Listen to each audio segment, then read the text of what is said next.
Tracy, the people have spoken. Oh? And you know what they've said? Tell me. The new format. Mm-hmm. The FCC compliant stuff. Yes.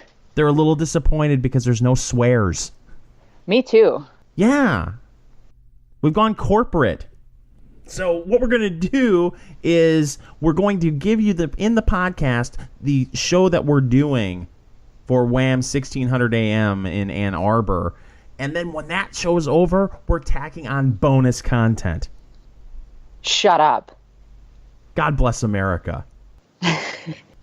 And whatever country you're listening to this show in currently. So that's what we're doing. So stay tuned after the Wham show ends for bonus content on the Enough Already podcast.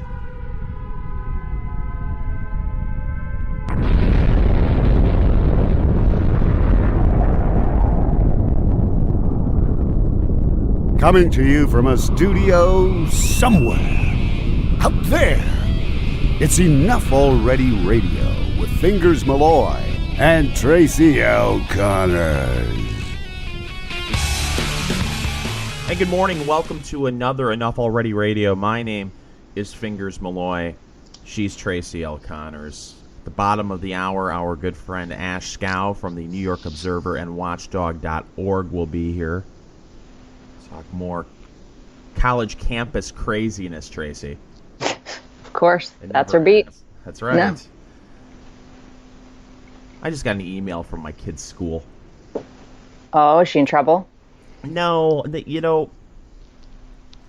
I have to make sure that she, gets her school lunch fund has to be at a certain level, and apparently I've slipped a little, and she's in the negative.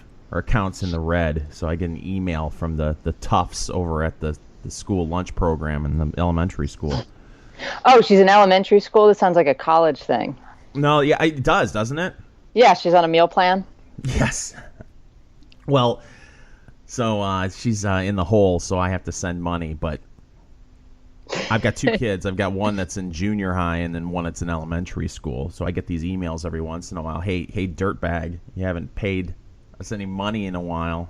We're going to have to start, giving your kid a cheese sandwich for lunch every day. And then, the kids get ostracized, put in a special table in the corner eating their government cheese sandwich.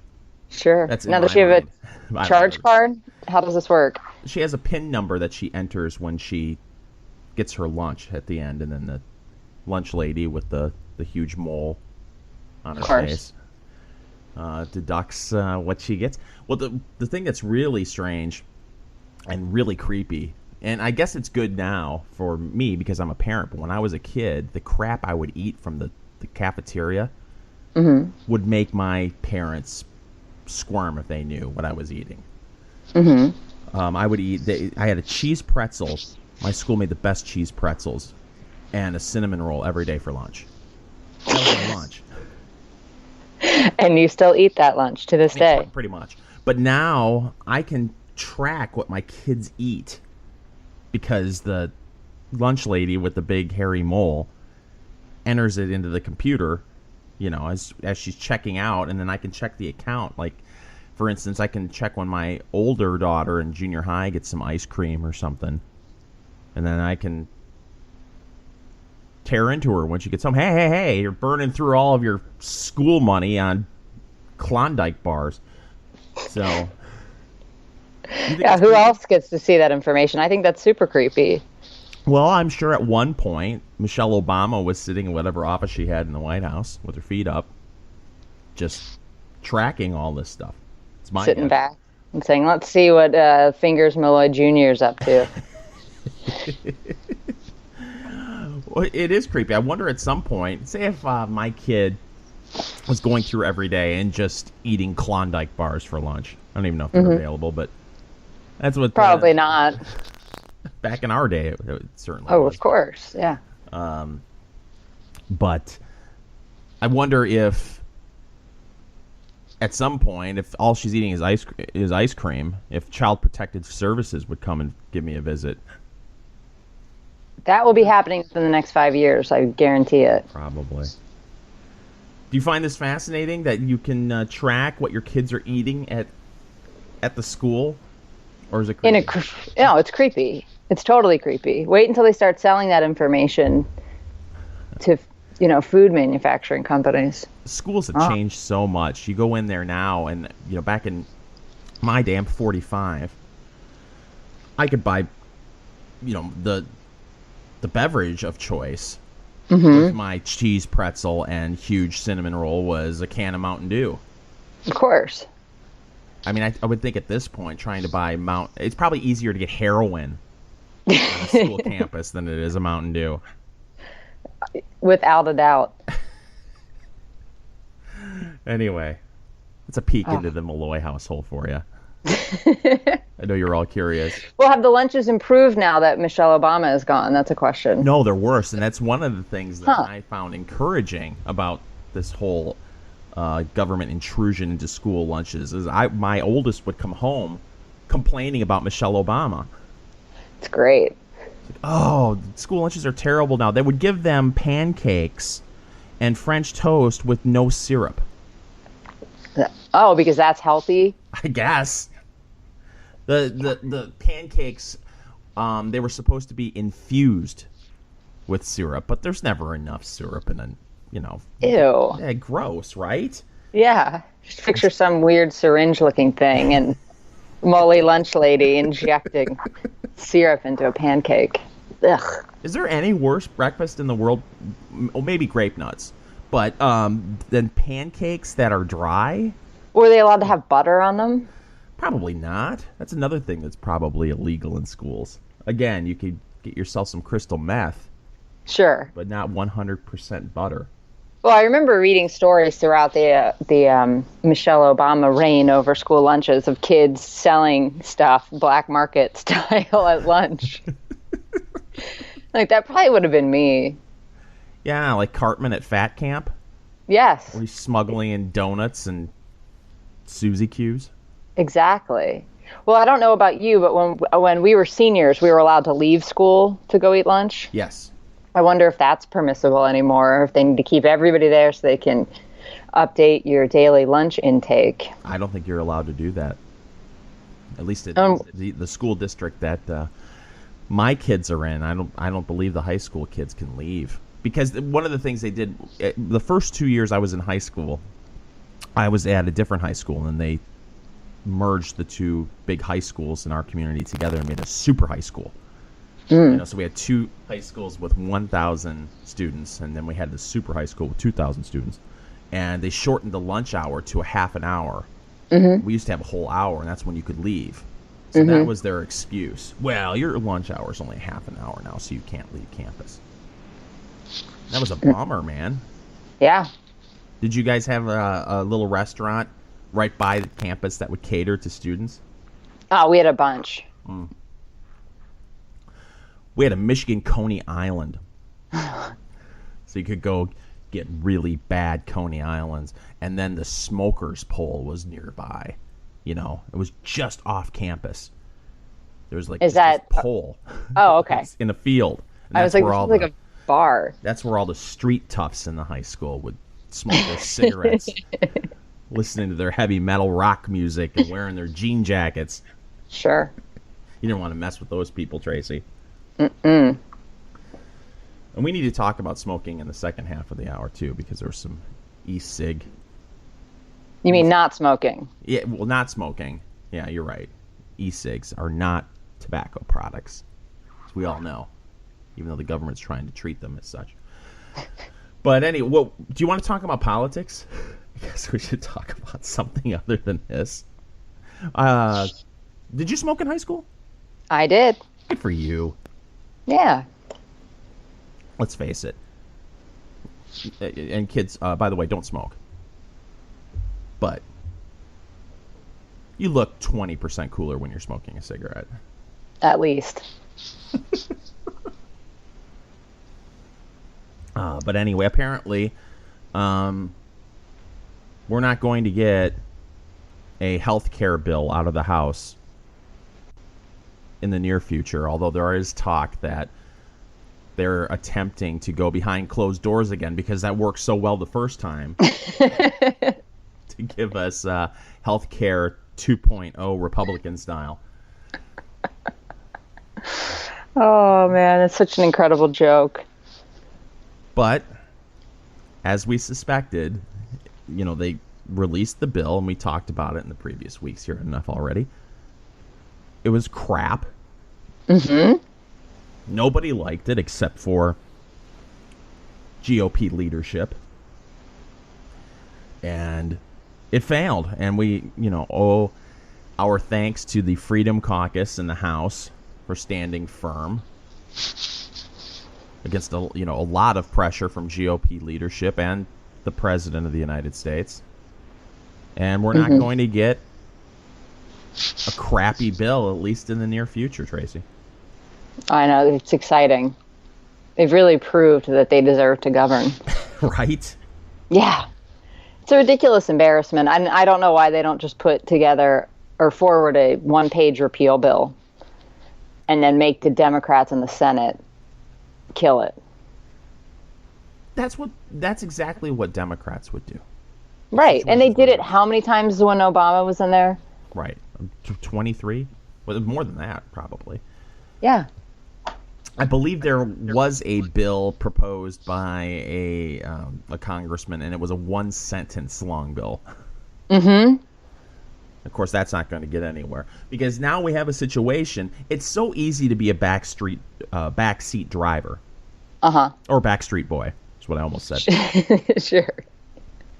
Do a little dance, sing off key, have auto-tune corrected for you. It's great. Yeah. Great. No. Find yourself some pervy old manager, you're good to go. No, a backseat driver. I think that this really proves that not necessarily people in the Freedom Caucus, but House leadership, Senate leadership, they're just really, on the Republican side, just are really comfortable being in the minority. Yeah. They're not comfortable leading. No, it's a lot easier to complain than to act. That's true. Don't I know that? Just sit back, complain. It's easy. It is. That's why I don't run for Congress. Well, you could just always run in whatever party was in the minority.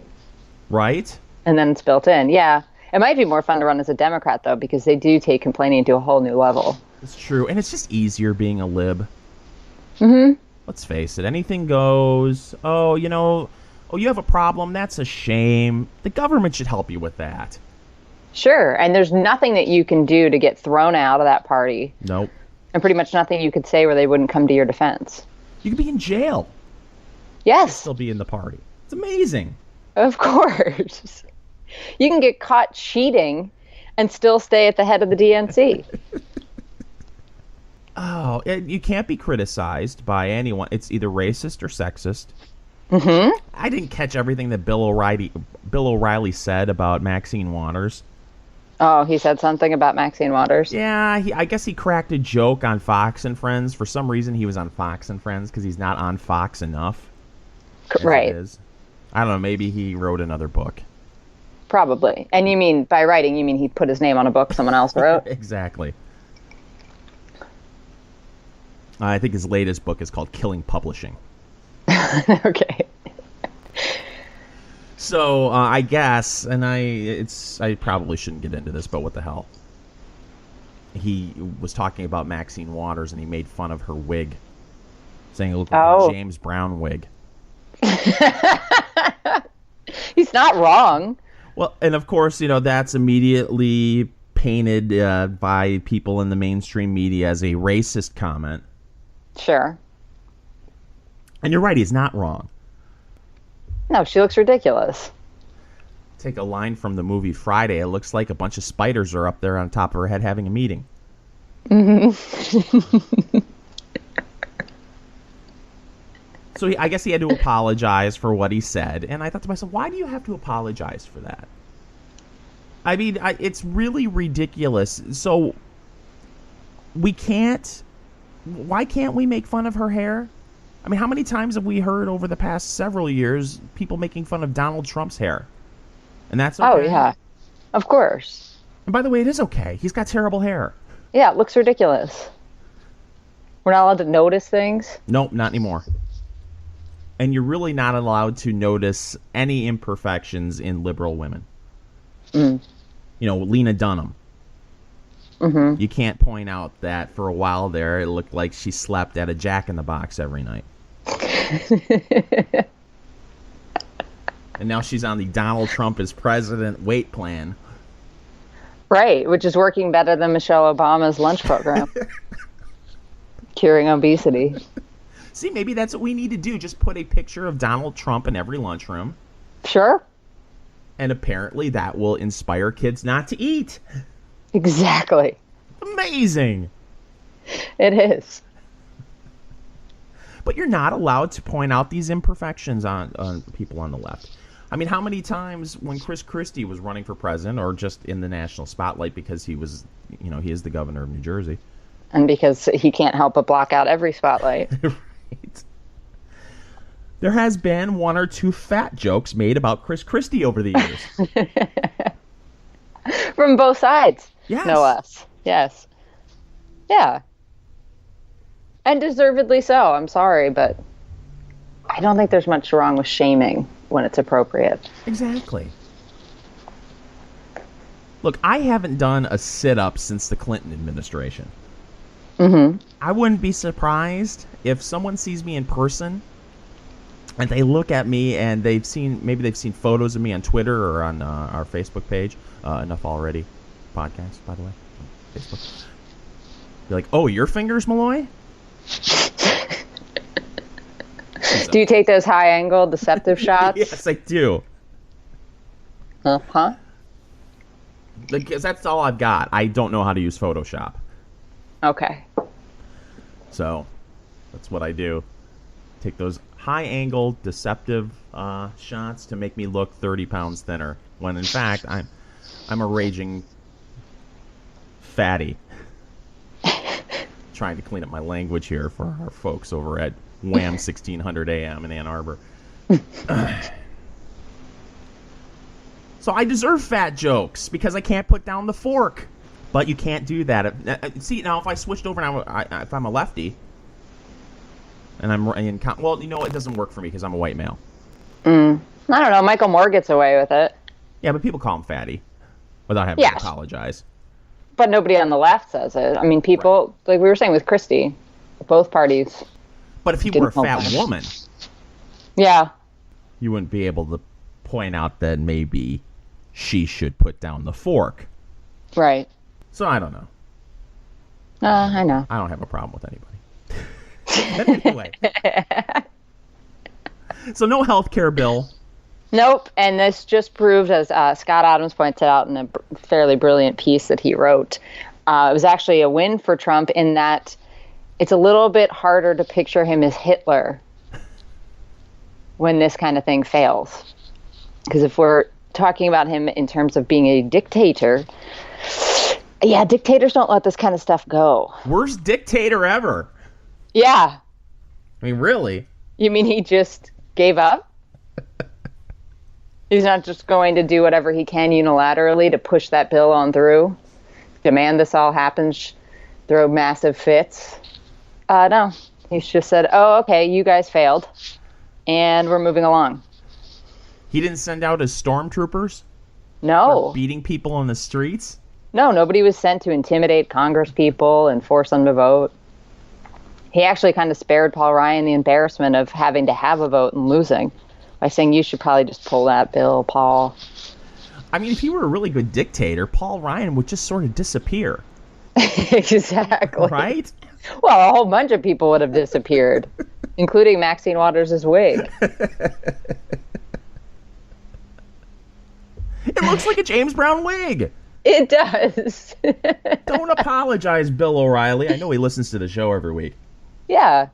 Yeah, well, he sends me emails. Yeah, does he? Mm-hmm. Talking points? Yeah. Yes, and the word of the day, which should probably come at the top of the show, and then you should try to work it in. Like the password? Yes. Or like, what was it, Pee-wee's Playhouse, the Yeah, secret word? the secret word. Oh, my gosh. Okay, so no health care bill, and then we're seeing more of the Russia story unraveling in front of our eyes. Yes, it's beautiful. So just a little update from last week. The firm CrowdStrike, that is the originator of the Russians did it, and they put out the report on the Ukrainian hack that they also pinned on the same hacker group, which they named Fancy Bear. And I still can't help thinking of some Grateful Dead bear doing jazz hands every time I hear that. Such a silly name, and doesn't sound scary at all. I mean, at least our hacker group, Anonymous, is kind of intimidating. Yeah, it's eerie. They've got the logo. They've got the Guy Fawkes mask, even though I'm sure none of them still know the story of Guy Fawkes, but that's a totally separate discussion. So CrowdStrike went in and made changes to the report they put out on that Ukrainian military hack, which removed a large majority of the stuff that pinned this all on Fancy Bear. And they had to update the fact that, they didn't lose 80% of their tanks as we reported. It was more like 20%. Which is a normal number to be expected in some sort of military engagement of Correct. that type. Yeah, there's nothing to pin this on the application that they said that Fancy Bear was able to infiltrate with their malware, the same malware they're saying was used in the DNC hack. But I also found out that they're the ones that pinned the Sony hack on the North Koreans, which has still not been proven. And there's pretty good reporting that says it was actually 2 women that worked inside Sony that were disgruntled. I believe they were in the payroll department or something, that walked out of there with a whole bunch of information on jump drives and leaked it. Which is kind of like what I feel happened at the DNC still. Yeah, there's always this feeling or thought in my head anyway, that when in doubt, go to disgruntled employee. Yes. That's at the top of the list. Oh, and speaking of disgruntled employee, I don't know if you saw, but the new head of the DNC, Tom Perez, has asked everybody that works there to write a letter of resignation. Oops. Yeah. Now, it doesn't mean they're all fired, mind you. Some of them can come back and they can keep their jobs. They're going to go and review everybody, but they wanted those letters on standby. See, I go back to my blue-collar days here, and I think to myself, can you collect unemployment if you quit a job?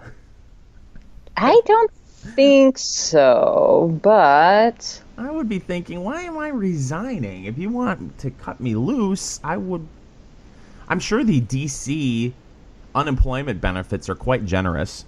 Mm-hmm. If they're in DC, who knows? They may be in Virginia. I'm sure that's where the headquarters are. The RNC headquarters are right behind the Congress building, one of the congressional office buildings, that is. So did Trump have anything to do with this mass resignation? No. No?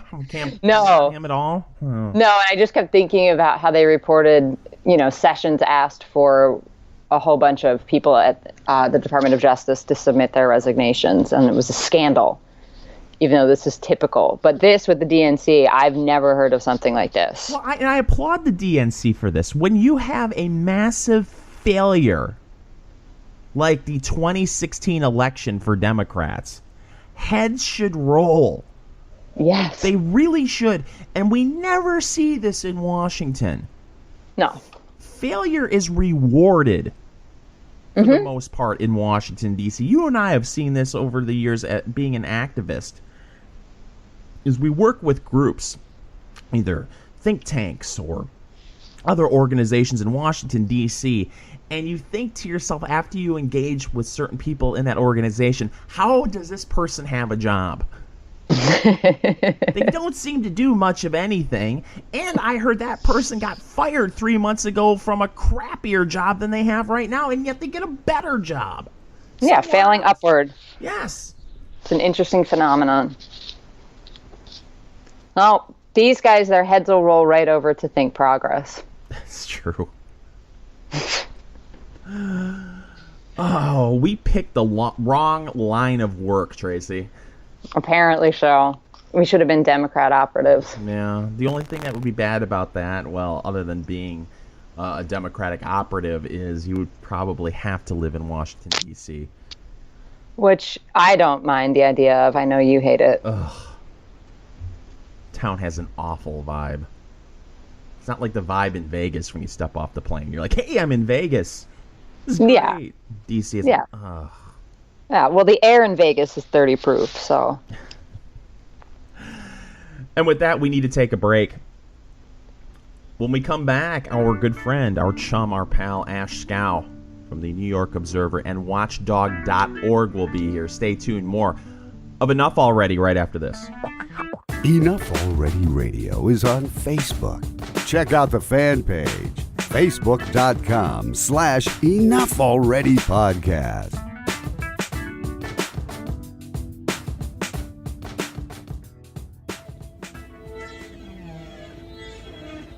Hey, you're on Twitter. I saw that tweet, man. So is Fingers and Tracy, too. Follow us. Follow Fingers at Fingers Malloy. Follow Tracy at Tracy L. Connors. And me, I don't have a handle on Twitter. Oh, all right. Well, follow those guys. When do I get I'm just the announcer guy. Yeah. It's Enough Already Radio with Fingers Malloy and Tracy L. Connors. And welcome back to Enough Already. Remember, you can find everything Enough Already Radio at our website, Tracy. Mm-hmm. EnoughAlreadyPodcast.com. We'll have show notes. We even write from time to time. It's true. So check that out. Joining us right now on the Enough Already Radio hotline is our good friend Ashe Schow from the New York Observer, Watchdog.org, and you scored a new gig on us, Ashe. Where are you working besides those two places? I'm doing some freelance work for Real Clear Investigations, part of the Real Clear Politics family. Look at you. Yeah. Tracy, our Ashe is all grown up. I know. Working 3 jobs, yeah. Aww. Like a real grown-up. See, and so many of your friends who are millennials don't even want to have one job. And you have 3. Look at you. I know. I've, what is that, Bernie Sanders inequality that he talks about all the time? Mm-hmm. How can some people have 3 jobs when others don't even have 1? I know. You should really give one of those up. Yeah, well, when he gives up one of his houses. Well, we want to talk to you today about Mattress Girl. You have a piece at watchdog.org. Student accused by Mattress Girl loses in court again. Before we get to your piece, can you break it down for people who don't know Mattress Girl, don't know about her? Tell us a little bit about her, kind of lay the groundwork before we get into this piece. Well, in 2014 and 2015, she was like this massive hero for dragging around a mattress around Columbia University as part of an art project, which she was using to protest the fact that Columbia University found her alleged rapist not responsible for her alleged rape. And of course, the media, having learned nothing from Rolling Stone, continued to just parrot her story, everything she said. He did this, he punched me, he choked me, he held me down, like everything was consensual up until he just suddenly lost his mind and started punching me and choking me and raping me. And, you know, the media just bought it and put her on the cover of like New York Magazine, followed her around the school. And she became this international hero. Meanwhile, don't even bother trying to find the man she accused. The New York Times eventually did kind of find him, but used like hardly any quotes from him and didn't really tell his side of the story. Just that, you know, he was found not responsible and he's basically a pariah on campus. And then, you know, one journalist, Kathy Young, finally does the real work and gets this guy and tells his side of the story. And his side of the story was obviously there was no rape. It was a completely consensual sexual encounter. Didn't punch her, didn't choke her, didn't rape her. And, oh, here's some Facebook messages she sent me in the days, weeks, and months right after this alleged brutal rape. And it took 7 months to actually make the accusation. And during that time, he, you know, stopped talking to her and you know, didn't want to date her.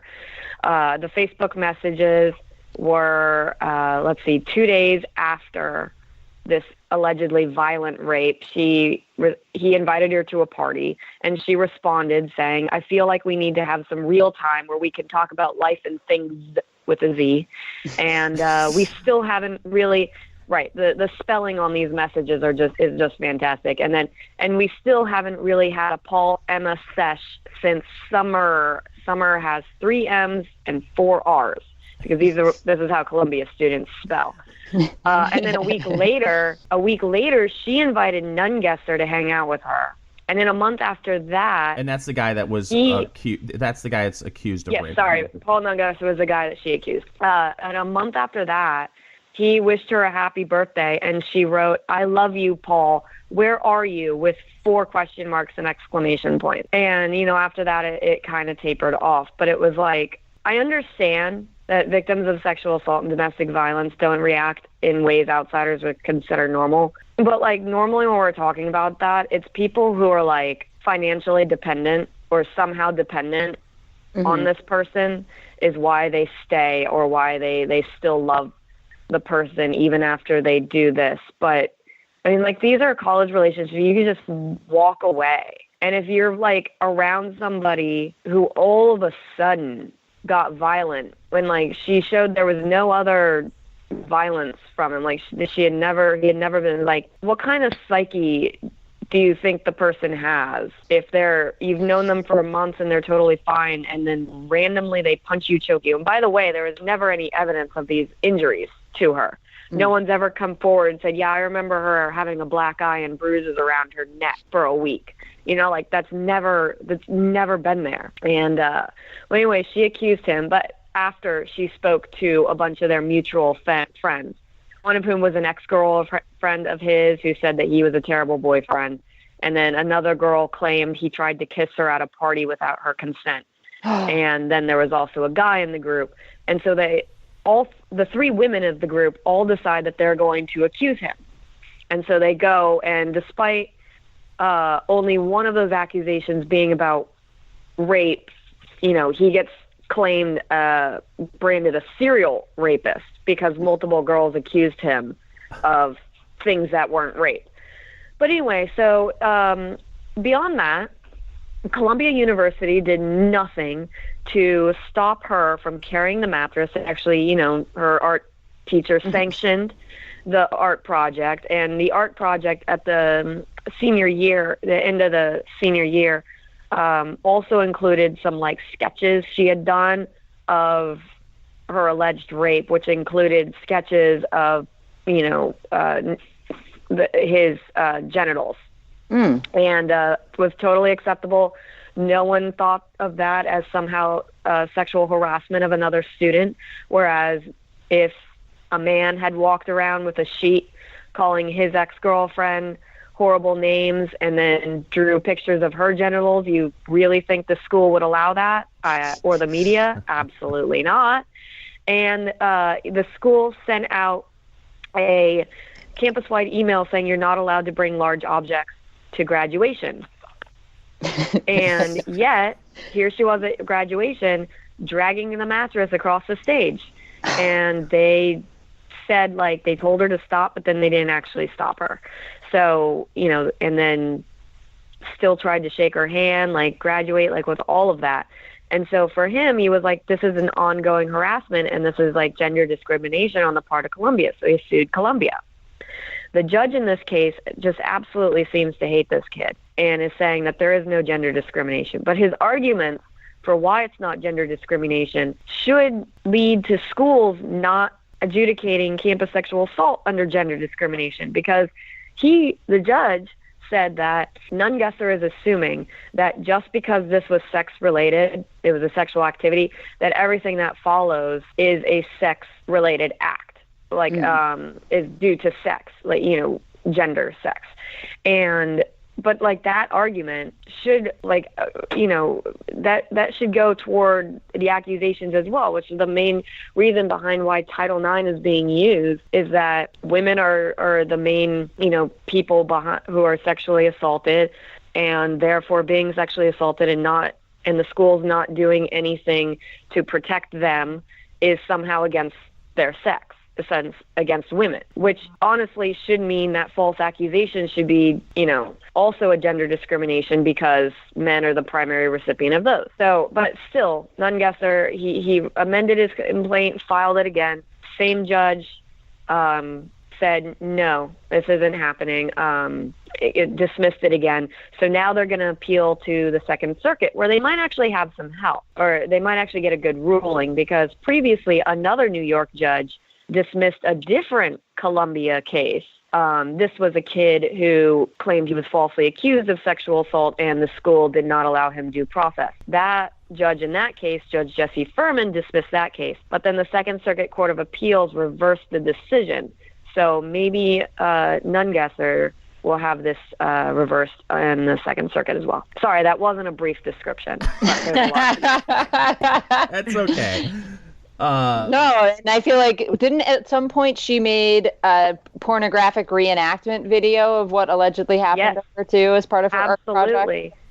She made a porn video, which she, I think, claimed wasn't porn, it was art, and then claimed that this was not a representation of her rape, even though it was exactly what she claimed happened to her. And then she told you you're not allowed to watch it without her consent, and she doesn't give you consent if you don't believe her or something. And it was just like, it's on the internet. What? So I'm trying to figure out, you mentioned that these three girls got together, Mattress Girl and two other girls that had some sort of interaction with Nungesser. One claimed, you said, that at a party he tried to kiss her without her consent. Is that considered sexual assault on campus? Because I'm pretty much thinking at some point in everyone's life, someone, either male or female, has been a victim of someone trying to kiss them without their consent. Without expressly asking them beforehand. Yeah, absolutely. That's considered sexual assault. I mean, my God, if you put your hand on someone's shoulder and they think it's sexual, that's sexual assault if you didn't ask them previously. Like, it's getting absurd out there. Now, in that case, that was the only accusation where he was initially found responsible, but then it was overturned on appeals. Now, after Solkowitz got famous for her mattress stunt, a fourth accuser came forward. It was a man, and Jezebel wrote up his accusation without, looking into it the least, right? Because any accusation is fine, and now we can paint Nungesser as bisexual, equal opportunity harasser or something, right?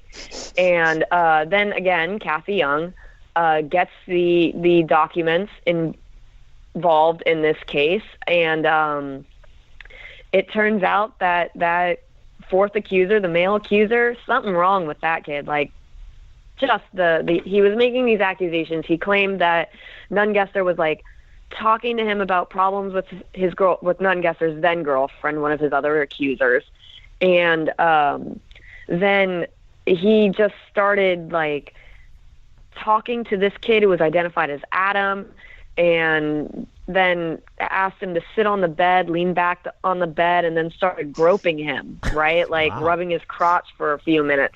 And Adam claimed that Nungesser would be in class trying to harass him, and like the harassment that Nungesser did was sitting close to him in class, which he was supposed to be a friend, and then also telling him that he made a good point in class once was apparently some sort of intimidation attack. But then Adam presented, and the school again found Nungesser not responsible for groping this kid, because they asked Nungesser what happened, and Nungesser said, no, I talked to this kid about my problems with my girlfriend, and then he told my girlfriend what I said, and she got mad, so I was mad at Adam. And then Adam presented Facebook messages to campus investigators that completely backed up Nungesser's version of events. You even had like Nungesser saying, hey, I was really upset that you talked to my girlfriend about what we said. Like, about what I told you. It was very clear that like Nungesser was telling the truth. This is such a weird generational thing, because if some dude that I was hanging out with suddenly tried to grope my genitals, it wouldn't go to the school administrator. I would punch the dude in the face, and that would be the end of it. Mm-hmm. Right. And now we're seeing where people are just running and going and telling on people over apparently stuff that didn't even happen. This is crazy. Right, because this guy was also, like, wishy-washy about everything. Like, at one point, he said he talked to Nungesser's then-girlfriend about the grope, like, right after it happened, and then he later said that he didn't know when he spoke to her and said he realized he hadn't said anything to her until months later. And so, like, the kid, like, had no idea of his own story. Oh, God. Well, you just create this environment where anybody who makes any accusation is taken seriously. Yeah. And what do you think is going to happen? Exactly this. Mm-hmm. And you've got, Kristen Gillibrand out there uses this example in her when she talks about campus sexual assault, where she says that a school should be able to kick a kid out if, like, 4 people accuse him. And, yeah, I know she's talking about Nungesser because she freaking took Silkowitz to the State of the Union a couple years ago. Was the mattress in attendance as well? No. Couldn't get the mattress stayed home. Oh. Yeah. But it was Gillibrand uses this, and it's like, this is complete bull because he was found not responsible, and the stories didn't even make sense. Like, they were very clearly, like, retaliation. Mm-hmm. Watch your language. For him not liking these girls or, like, not wanting to date them or something. And then the guy just, like, made his up out of whole cloth. And yet she makes it seem like there is a legitimate story out there of a man being accused 4 times and getting away with it. And, like, that's just not, like, there isn't a campus story of a man getting accused by 4 separate people. No, that sounds more like a political story. Yeah. Well, we can all call to mind. Mm-hmm. We only have about 30 seconds left, Ash. Is Nungesser's reputation completely destroyed? If you look him up on Google, is it just bad things all over the place for him? Absolutely. He's a German native, and he went back to Germany after graduation because he doesn't believe he can get a job in America because of what Silkowitz has done. And yet every time she has some new stupid art show, the media's all over, like, oh my God, this is her new art show. And it's like, she doesn't even have to do anything. Like, one of her last ones, it was like a robot, a version of herself, which I can't imagine she built. And you can ask it questions, or you can ask her any question you like, except for when it comes to questions she doesn't want to answer, which is about the whole reason she's famous. The robot will, like, give some general answer or something. It was like, what? It's like Shia LaBeouf level, like, art here. That sounds like 5th grade science fair stuff. Yeah. I just can't imagine. Okay, she got her 15 minutes of fame, and she, was treated like a victim at Columbia. But if you're a guy, now that she's graduated, you'd have to be absolutely nuts to date this woman. Yeah. Yeah. And with that, we have to end this segment with Ash. You can follow her on Twitter at Ashe Schow and check out her work at the New York Observer, watchdog.org, and now Real Clear Investigations. Thank you so much, Ash. Yep, thanks for having me back. Okay, Tracy, I wanted to talk about e-cigs briefly because our good friend Brian Fojatic over at, he's a senior fellow at Reason, wrote a piece for the New York Post. Apparently, the state of New York is about ready to pass more regulations on e-cigs. And I find this interesting because here you have, for the first time really in our lifetime, a product that really, truly works when it comes to having people kick the habit. I mean, I've had friends that have done Chantix before and have told me that the side effects were just awful. Mm-hmm.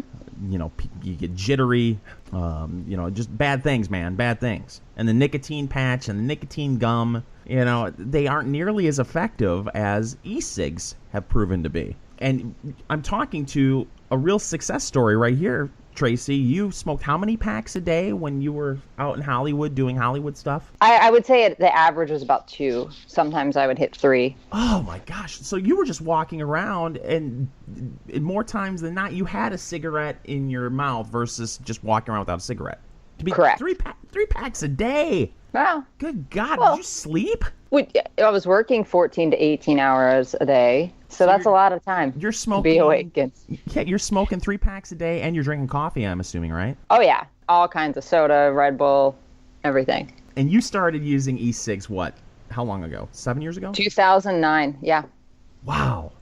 October 15th, 2009, I quit smoking. And how easy was it for you to transition to e-cigs from cigarettes? It was immediate. I went and tried them out, because this was back in the day when you could still do it inside. Right. And so they had a little kiosk set up at my mall. I was like, all right, let me check this out.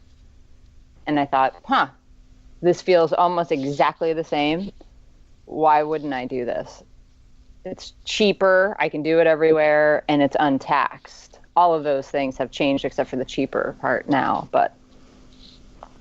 So do you think at this point what we're seeing from different states and municipalities around the country, is this a situation where the tobacco industry has stepped in and they're putting pressure on politicians to regulate e-cigs? Or is it a situation where they're seeing their revenue continue to slide from cigarette taxes, and they figure the only way they're going to make up some of that revenue is to go hard after e-cigs to try to tax them like cigarettes? I think it's a combination of the two. When it comes to Big Tobacco's role in all of this, they kind of jumped on board, and they now have their own brands or bought out brands of e-cigarettes that existed prior. But it's mostly, I think, about revenue, but it's also about stupidity. Yeah. And this idea of, when organizations get started that have a mission, the American Lung Association, for example, they want to stamp out smoking. And they've almost succeeded in that. I mean, smoking rates have gone down dramatically, but then this product comes along, and you would think, okay, they should embrace this because all the science, and this is in the New York Post article, the Royal Institute of Scientists or something, sounding equally as haughty over in England, had put out a study last year saying that electronic cigarettes are about 95% safer.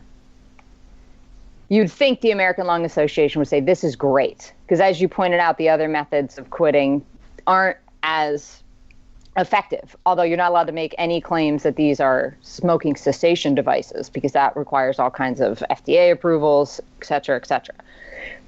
But I think they've demonized smoking so much, and this looks so much like it, that it's easy for people to just say, oh, nope, it's got to be just as bad.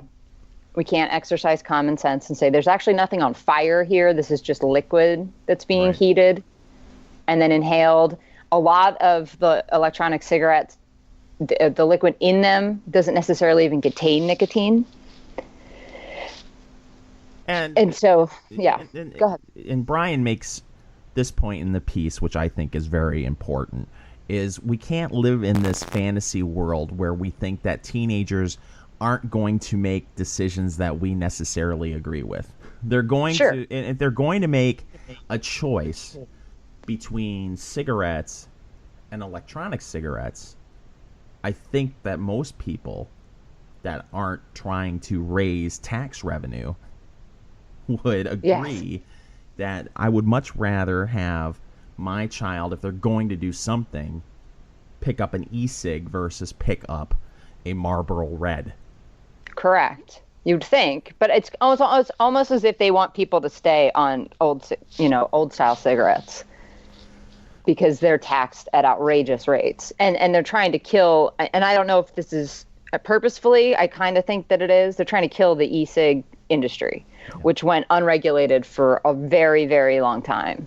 And now they're seeing all the money and the shops. And I mean, in Pennsylvania, they've almost succeeded in killing it completely by putting a 40% tax on every single piece. And now New York is just talking about taxing the liquid itself. So they're saying a $12 tax on a 30 milliliter bottle of liquid. And the liquid that I use costs $12 for a 30 milliliter bottle. So they're saying I would now be $24 instead of $12. Isn't it funny that we've had decades and decades of government programs trying to get people to quit smoking, and here the free market comes along with a product that's not regulated, and smokers have quit using this product. And it's done more to get smokers to quit than anything the government has done. And so the government now wants to step in and make it harder for these people to use this product. We can't normalize smoking again. And that's what this is going to do. Allegedly. Well, check that piece out. And Tracy has been doing a really good job of putting together show notes for this program. So we're going to have another post this week telling you what we've talked about, and maybe we'll even add a few stories that we didn't get a chance to talk about. But we're out of time, Tracy. It flies by. It does. Thank you to everyone who listens to this show on Wham 1600 AM in southeastern Michigan, and, of course, on the World Wide Web over at SoundCloud and iTunes. That's it for this week. We'll be back next week with an all-new Enough Already Radio. Enough Already Radio is on Facebook. Check out the fan page, facebook.com/Enough Already Podcast. Okay, we're back. I'm Fingers, she's Tracy. Here's the deal. We started our AM show, Tracy, what, a month ago? Yep. A little over a month ago? What is this, episode 5 for WAAM? Correct. And we've gotten a lot of great feedback from people. The station loves the show. But one of the complaints I'm hearing, Tracy, from not the station, obviously, but from people who have listened to this show for a year is with the new format, of course, we have to be FCC compliant, which means no salty language. Like Ashe, during the Wham portion of the show, said bullshit. Dun, dun, dun. So I had to bleep that out. Had my finger on the bleep button, and I had to bleep out bullshit. So the show has changed a little since we've gone to terrestrial radio. So I thought, and you thought, it would be a good idea to maybe tack on some bonus content at the end of the podcast and kind of talk the way we used to talk before we went corporate. Right? Correct. So this is, we're going to try to do this every week. Have a little bonus material at the end for those of you out there who are used to listening to podcasts that include swearing and stuff that you don't hear on AM, FM radio. And I got to say something right off the bat. Okay. I hate April Fool's Day. The things that go on social media on April Fool's Day make me want to take a ball-peen hammer and hit myself in the fucking head. Why? What kind of shenanigans have you seen today? Oh, it's so far. Oh my gosh, I eloped today. Ooh, I'm pregnant. Ooh. And this is from men? No, it's from women. Oh. I gave you my female imitation right there. Oh, okay. Ooh. That's how I think all women sound. Spot on. Thank you. It's like, okay, I apparently you think that you're the funniest of the soccer moms out there, and you need to take your sense of humor to social media, but it's lame. Stop it. I'm pregnant. You're 80.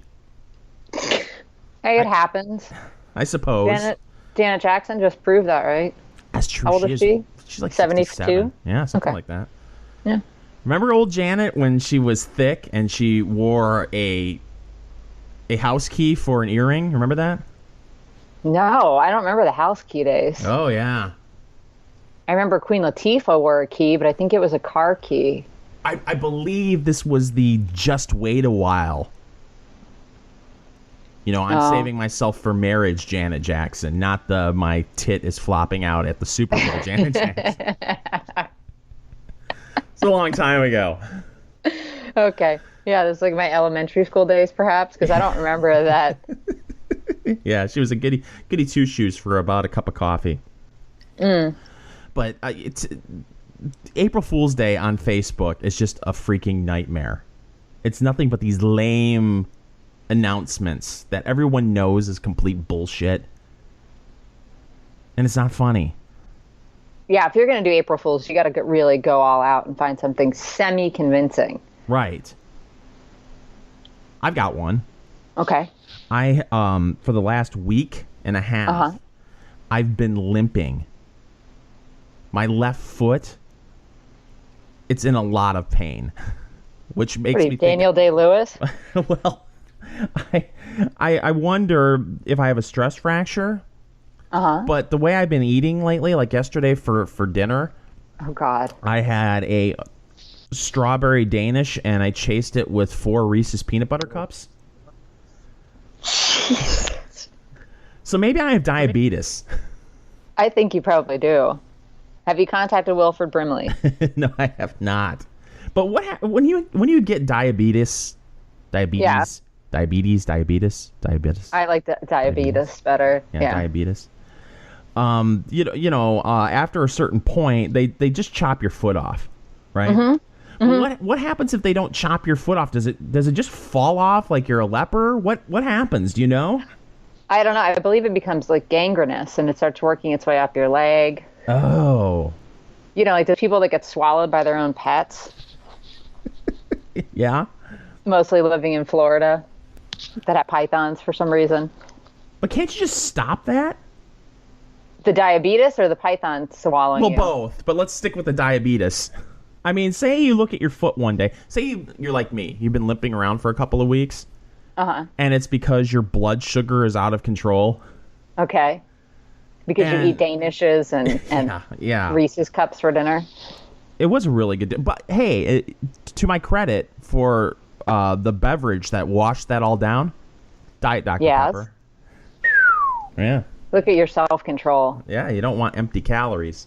No. I'm worried about my thigh gap. Yes. But you would think if, say, part of your foot is turning green, and we're just going to say gangrene I don't think it turns green. We're just going to go with that. It's not technically gangrene, I don't think. I think it's a loss of blood flow, so it probably turns blue or purple. To blue, purple, black. Yeah, it just starts rotting off of you. Wouldn't you think at that point you don't have to have the foot cut off, but maybe just rub some rubbing alcohol on it? Wouldn't that take care of it? Yeah. I don't know. I think that's what WebMD suggests. Yeah, right? Yes. I don't know. I assume this is just people not going to doctors when that starts happening. WebMD killed my mom. Oh? Yes. Yeah. Killed her. Okay. In my opinion. Okay. Well, good. Thank you for tacking that on. She developed a tumor underneath her arm. And it was right around the time she was moving like a China hutch or something. Okay. So she looked it up on WebMD and just determined that it was a fatty tumor and not cancer. Until finally we dragged her kicking and screaming to a doctor, and then we find out she's got a football-sized tumor that's lymphoma. And it's all because of WebMD made her believe it was a fatty tumor. So it's WebMD's fault, really. So stay away from WebMD if you have a tumor or diabetes in your foot, because it'll tell you it's something else. The more you know. Mm-hmm. So I don't know how we got from that to... Oh, yeah, so I think what I need to do is get on Facebook and say my foot's going to be amputated on account of... Oh, definitely. I have diabetes. Well, I think you should get your kids. I assume that they have some kind of makeup somewhere. Yes. Get them to put some eyeshadow on your foot. Purples and blues, preferably. Maybe a little bit of green. Yeah, but the problem with that is I think I've been quite clear on my stance regarding pictures of people's feet on the internet. Oh. That should never happen. Nobody wants to see anyone's feet on the internet. And this is I don't know that that's true. I think their entire website's dedicated to looking at people's feet. I'm not talking about the sick freaks that have some sort of foot fetish. I'm not talking about Dick Morris, for Christ's sake. No, I'm just talking about normal people when they get on Facebook, and inevitably, especially during spring break or right around the holidays, like Memorial Day and July 4th, there'll be some broad sitting by the pool, and she's got to take a picture of her feet on the lounge chair as it's, and pointing the camera towards the pool, and you see the nasty feet in the picture. Nobody wants to see anyone's feet. Okay. Ever. Don't you? Like, you're a woman. Yes. Maybe it's different for you. It doesn't bother me. What if it's guys' feet are nasty? What if you see a guy's, a picture of a guy's feet, and it looks like he hasn't clipped his toenails since the Clinton administration? Aren't you like, girl, why the hell would you take a picture of that? I'm more offended by pictures of food. Really? Yeah. Like, I don't want to see what you ate for lunch. Doesn't make you an interesting person. Oh, bummer. I take pictures of my food all the time before. I know. So that's been bothering you. Well, I just take you out of my feed. That's a long line. No, but it's like the struggle plates that I taught you about. I had no idea. Can you explain to people what struggle plates are? Because I had no idea what they were until about a week ago. Sure. It's when you take a picture of a plate of food and it looks like you live on the struggle bus. So your meal will be composed of things like red hot Cheetos,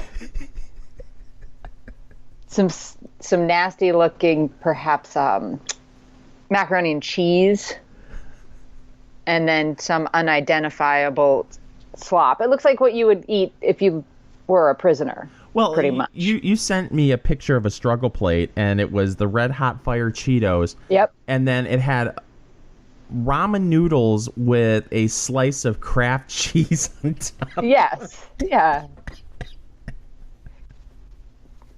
Or we could sum it up by saying your kids' school lunches, the Michelle Obama approved school lunches, were definitely constituted struggle plates. Yeah. Yeah. And it's usually presented on Chinette or something. But people are quite proud of them, which makes it even funnier. You're like, dude, you should not be sharing this with anybody, nor should you probably be eating it. Did you eat a lot of ramen noodles in college? I've never eaten ramen noodles in my life. Are you serious? Yes. Well, aren't you fancy? I am. That's why I don't eat ramen noodles. I'd rather not eat than eat ramen noodles. Oh, when I moved out of my parents' house and I got my first apartment, for the first 6 months to a year, it was nothing but ramen noodles, mac and cheese, instant potatoes, and cereal. To the I still, to this day, I'm 46. We're talking, I moved out when I was 21. And I was an adult then. I mean, nowadays, what, you have to be 30 before you're considered an adult?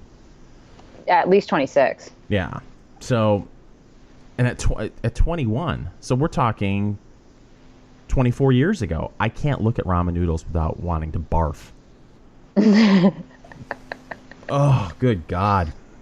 And then you put cheese on top of a slice of, I'm assuming Kraft cheese, because apparently I'm fancy too, but it could be just generic cheese food. Yeah, the store brand.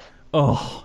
Great value from Walmart. Right. Is there anything worse on the planet than store brand sliced cheese? I don't know. It's not necessarily all that bad. Oh, the Kraft imitation stuff, it's terrible. There's Kraft some is already imitation cheese, isn't it? I get that, but the stuff it doesn't even make Kraft grade cheese. Yeah, it's pieces of old running track or something. Yeah, I mean, it's just terrible. The same stuff they put down on the stadium floors. Yeah, and you know you're poor, and I was there. When you say to yourself after you eat that cheese for the first time, you know what? I don't care. I'm always going to splurge for Kraft cheese. I'm splurging for the good stuff. So I can't even eat ramen noodles anymore. I cannot believe throughout your college years, you ate like a normal person? Not I had a meal mac and plan while I cheese? lived on campus. No. No, we had a dining hall. And then our little cards worked in the stores that they had, too. So we had, like a little kiosk of sorts, like they have at the airport. So you'd go in there and buy your little snacks. Wow. And then when I lived on my own, senior year, I cooked for myself. But I wasn't ever buying ramen noodles. Did you pack on the freshman 15 when you went away to school? Oh, yeah. Yeah, I packed on the 4-year 40. Oh, nice. Yeah, around about there. Yeah, I can't believe looking back. It didn't take me long at all. I still remember my senior year of high school. I played baseball, and I don't know what it was like for you in Pennsylvania because I know you played softball in high school. But once a year you had to get a physical to be able to play high school sports. And I remember my senior year taking my physical before I played baseball, and I was 6'3", and I weighed 163 pounds. Wow. And now I'm 270. Congratulations. Thank you. But I was a skeleton. You know? And clearly when you're that thin and tall and wiry, you're a hit with the ladies. Oh yeah? Look like Ichabod Crane.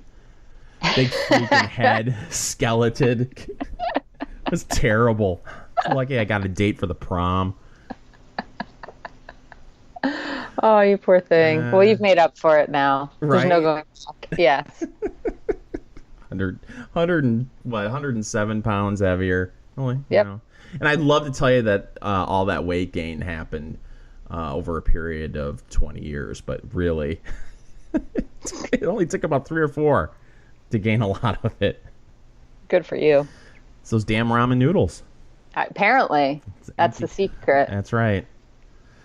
Well, what do you want to talk about besides this crap? Oh, I don't know. Talk about this hangover cure that some Yaleys have come up with. Speaking of college days. Yeah. Yeah, this was the kind of science that wouldn't get funded. Now, do you remember, before we get into this, there was, for a time there, I would say back in the early 2000s, and I'm sure the product is still around, but you'd walk into the CVS, and this was supposed to be a pill you could take. Mm-hmm. Do you remember the name of that pill? Oh, there's a bunch of them. They still exist. Yeah. And I've tried most of them. The one that I've used most recently is called Party Smart, I believe, and you're supposed to take it before you start drinking. Yeah. And then if you want to, you take a second one while you're drinking. Yeah. Did it work? No. And I've tried the liquid. There's like NoHo or something like this, which is short for no hangover, but I just giggle every time I see the bottle. I remember there was some... Gosh, I can't remember. At least in the Midwest, this product was everywhere. And I tried it once or twice, but you don't know if it's...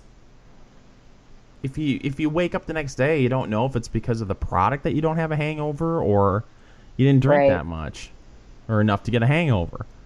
Mm-hmm.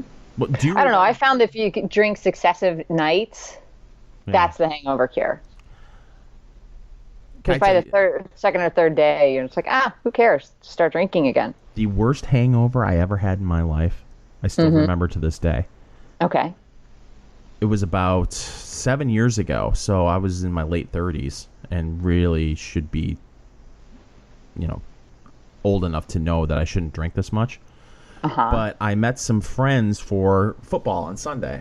We went to a bar and we got there at 11 o'clock in the morning. And they had a special. It was, when you go into some of these sports bars, they have the on-site tap that they take to your table. They just bring it to you, and it's filled with beer. It's like a giant pitcher, and with a tap.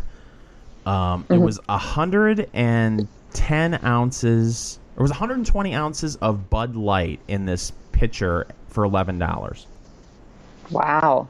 Yeah, and I never, in college I would drink that crap, but I would never drink it now because I know what happens. But it's $11. You are always done in by your deals. Right? Yes. It's like, oh, what the hell? So I drank 2 of those. Now, I know that sounds excessive. Well, it's not. You said it's 120 ounces? Yeah. So it's 10. Yeah. 10, 12-ounce beers. So you drank 20 beers. Yeah. Yeah. But that was over. I got there. 200 and how many pounds? Right? Why am I fat? Yeah. I don't know. But I started drinking at 11 in the morning there, and I left at, watched the 1 o'clock game, watched the 4 o'clock game, and at halftime of the 8 o'clock game, I'm like, well, I'm out of here. Okay. I was hungover for 2 days. Oh. Because drinking over 200 ounces of draft Bud Light, which really means it was probably Busch Light. They just tell you it's Bud Light. Like, you're going to know. You're really going to notice the difference. Is one of the worst decisions I've ever made in my life, and I've made a lot of really bad decisions. So I would welcome something like the Yale product that we're going to talk about here. Do you remember your worst hangover? Works. No, they all run together. You drink wine. Well, there was the one that caught, among other things. But there was the one that made me stop drinking beer forever. Oh? And that was after having, I was at a party at someone's house, and it was a fancy place. So the only permissible beverages were white wine and beer. Mm-hmm. And at that point in time, I wasn't drinking white wine. In retrospect, that was a stupid idea. And this is 2005. Okay. And so I believe it was an Amstel Light. Ugh. Yes. Well, my choices were limited. Right. And then I had a headache for the next 2 days. And I said, I'm finished with beer. I can't even risk this ever again. So. Yeah, I just started dabbling into beer again. I would drink on a night off of drinking. I will drink Guinness because you have to pound about 80 Guinness before you get drunk. Sure, and you can't drink it fast. Right. So, I'll drink a stout, but lately I've been having episodes with my bourbon. Episodes? Yeah, where I will. This happened to me at CPAC. And I think I brought that up on the CPAC show, the CPAC wrap-up. And, of course, it happened to me when I met my brother-in-law to watch the Lions in the playoffs. I don't like drinking I love drinking bourbon because I don't get a hangover. So, but the problem is I drink too much of it and I don't remember getting home. That's a problem. Yeah, that's a problem. Mm-hmm. Well, at least you'd come home with all your organs. Yeah. Without a hooker laying next to me. So I guess, we'll put that in the good column. But so I've been dabbling in beer a little bit, but, I like stouts and I like porters. But, oh, God, Amstel Light, or I never understood how people could drink Rolling Rock or... Oh, what's the other? Heineken. Ugh. Yeah. See, I drank all of those. Ugh. I drank all that shit when I was younger. Right. Well, I guess I was also spoiled because we have Yuengling in Pennsylvania. It's based here, and I know it's slowly making its way across the country. Oh, my gosh. It just got to Indianapolis, and everybody is celebrating here. And I'm like, oh, it's okay. Yeah. It's a decent beer. It's not too expensive. Right. And the Yuengling family happened to be evil right-wingers, so that's a bonus. Nice. No wonder all my right-wing Facebook people in Indiana were going crazy. I wonder if they even know. Oh, maybe they don't. But Yuengling, just in the last month, it's everywhere now on tap in the bars. So. Yeah, from what I remember, it was pretty good. But like I said, it's been 12 years since I had a beer. And this whole craft craze came in after that. So I just find that to be completely obnoxious. I do. It's just like knowing all these beers does not make you an interesting person. Right. It makes me think you have way too much time on your hands. I guess I just don't have that sophisticated of a palate. Oh, I think it's all BS. It's like the wine tasting stuff. Right. Where if you give these professional sommeliers a bunch of different wines, they'll pick out the cheapy one as the best. Right. Like, they have no idea. Well, you're seeing if it tastes good, drink it. Yeah, you're seeing that with bourbon now too. You know, distilleries are popping up all over the place, and you're having these bourbon shows and tastings and stuff like that. And you know, I'll drink it straight, and if it doesn't make me want to projectile vomit, I'll drink it. You know, I don't remember. You know, I had a friend of ours, a mutual friend of ours, Michael Deppish. I was talking on a show, or maybe I had made mention of a local distillery up in Michigan, and he said, "Oh, that's actually made somewhere else," and he sent me a bunch of samples of different bourbon in the mail, which was really nice. That is very nice. Oh, did I say mail? I meant he had a friend send it to me. Yes. And I drank them all, and they were very good, but I don't remember what they taste like now. Right? I just drank it. I was like, oh, that's really good. Have it on a little bit on ice. You know, wow, that's good. But these people that act like and maybe they do remember what each and every bourbon they've had in their life tastes like. I know it's shit. Yeah. Fireball. Yes. Awful, horrible stuff. But I don't know, especially if you get really bad whiskey, you know, put some Diet Coke in it. Yeah, just suck it up. Yeah. After you finish the first one, everything's fine. I'm telling you, that's exactly what I do. I will if I know it's going to be a long night of drinking, the first 2 or 3 I'll get on the rocks of the stuff I like, and I usually just drink Jack on the rocks. And then after that, give me a well and Diet Coke. It doesn't matter anymore. You know? But you won't drink any beer at all. No. Oh, well. Maybe someday, but it's like I need to know that I don't have to do anything for the next couple days just in case. Okay, so what if, you can send away now for this Yale hangover? Well, I can contribute to their Indiegogo. Right. And then I get a packet. Yeah. Like a $5 donation, I believe. $5 donation, sure. Okay, so what's the deal with this stuff? Well, apparently this was cooked up by 2 Yale kids, and they're actually seeking external funding. Which, bravo, congratulations. And I love this. It's just a female senior molecular, cellular, and developmental biology major. Okay. And this is what she's using that degree for. And then it sounds like a dude, bro, frat boy. He was a D1 athlete. Came up with this. But hey, they say that hangovers cost the United States over $200 billion a year. This is according to the CDC. Thank God they have the time to investigate this. You buy that? It's possible. I mean, I remember calling in sick more than one time because of a hangover. But I'm sure that there's no proper way to quantify that. No, I mean, it's impossible because I know I did that when I was making $4.35 an hour. Right.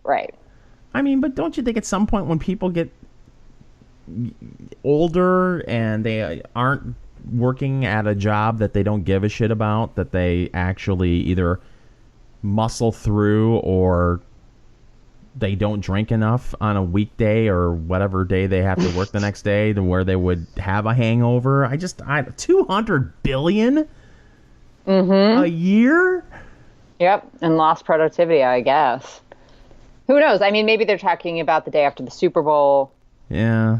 After a World Series game, something that they can actually look at and say, okay, these people called out sick probably because they were drinking too much. Probably like the Chicago Cubs when they won the World Series, and they hadn't won the World Series in, I believe, 700 years. Yes, that is the correct number.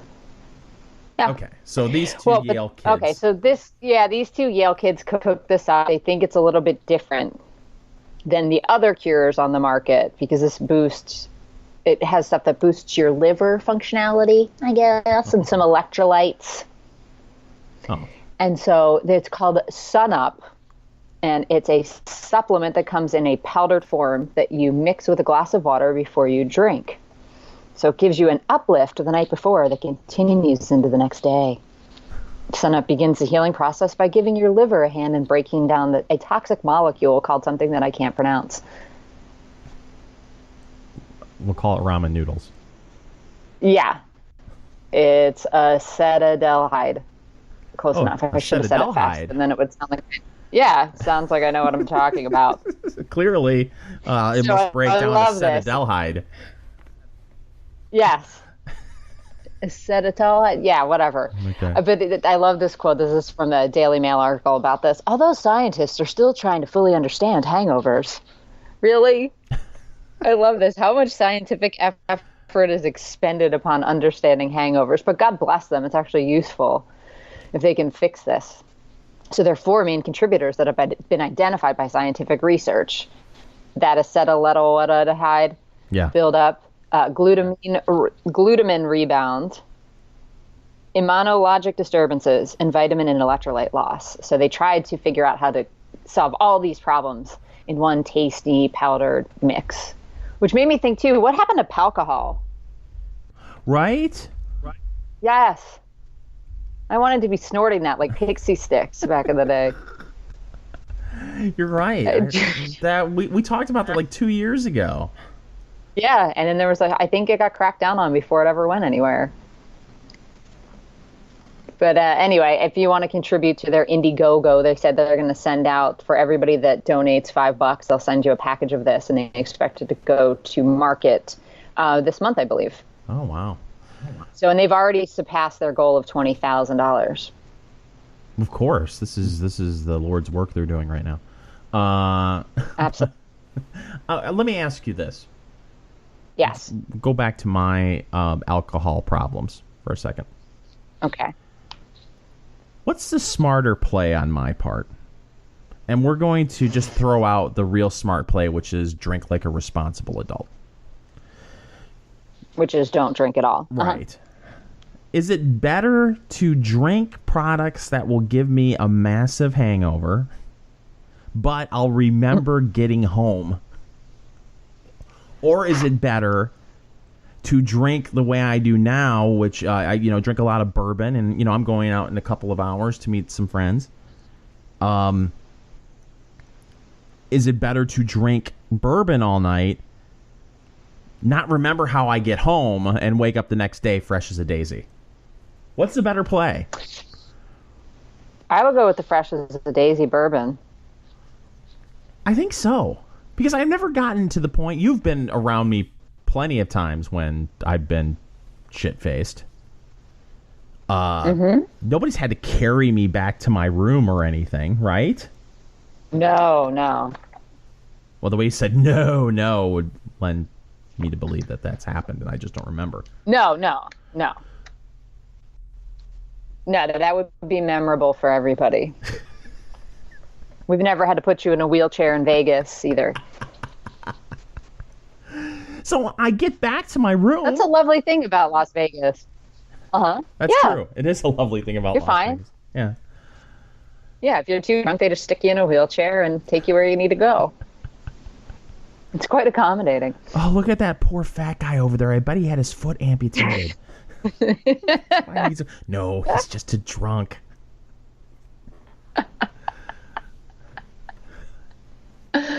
Oh, yeah. No, I would go with the blackout and feel fine. If those are my options, I would definitely go with that one. Okay. So I'm being responsible. Because I hate losing a whole day. Yeah. That's why I don't drink that often, is because I do get hungover regardless of what I drink. I don't want to contribute to the lag in the economy based on hangovers. There you go. Got to keep that productivity up. That's right. All right. Anything else you want to talk about? We've been going on for a half hour. I know. No, I think we gave the people what they wanted. Swearing. Yeah. Talking some little about banter about our personal lives. Yeah, drunken behavior. Okay. So we're going to try to do this every week. Hope you're enjoying the Wham Show. And remember, you can listen to us where, Tracy? On SoundCloud, iTunes, Google Play, Stitcher, and TuneIn. You can find us also on Facebook and at Enough Already Podcast or EnoughAlreadyRadio.com. And like I said, I'll include a link to this Daily Mail story and the Indiegogo if you want to fund Sun Up, the anti-hangover formula, in the show notes page. And by the way, we've been getting some reviews on iTunes. Thank you to those who have left a review, 5-star review for the Enough Already podcast. If you haven't left a review, it's really easy, Tracy. Yeah, you were telling me you don't even have to write anything. No, you just go find us, and then it says leave a review. Just click on 5 stars. It really helps us out. It makes the podcast more visible the more reviews we have. So we provide endless hours of entertainment, don't we? Yes. The least they could do. Because you can listen to this over and over again. Yeah. It'll exist forever. That's right. So if you could do us a solid and go over to iTunes, find us at Enough Already Podcast, and leave a 5-star review, that would be splendid. Well, final thoughts, Tracy? It's going to be a fun week. The Russia saga continues. It's true. And maybe we'll finally get to see what Devin Nunes has seen. And now apparently Adam Schiff has been privy to this intelligence, which shows the unmasking of Trump campaign officials that has nothing to do with Russia. Dun, dun, dun. Yes. And we may be able to peek behind the door to find out what the GOP's Healthcare 2.0. Yeah, don't hold your breath. By the way, next week, scheduled to appear with us on the Enough Already radio program is our good friend Carol Roth. So she's scheduled to appear. Excellent. Okay. That pans out. All right. Thanks for listening. Follow me on Twitter at FingersMalloy. Follow Tracy on Twitter at Tracy L. Connors. We'll be back next week with an all-new Enough Already podcast.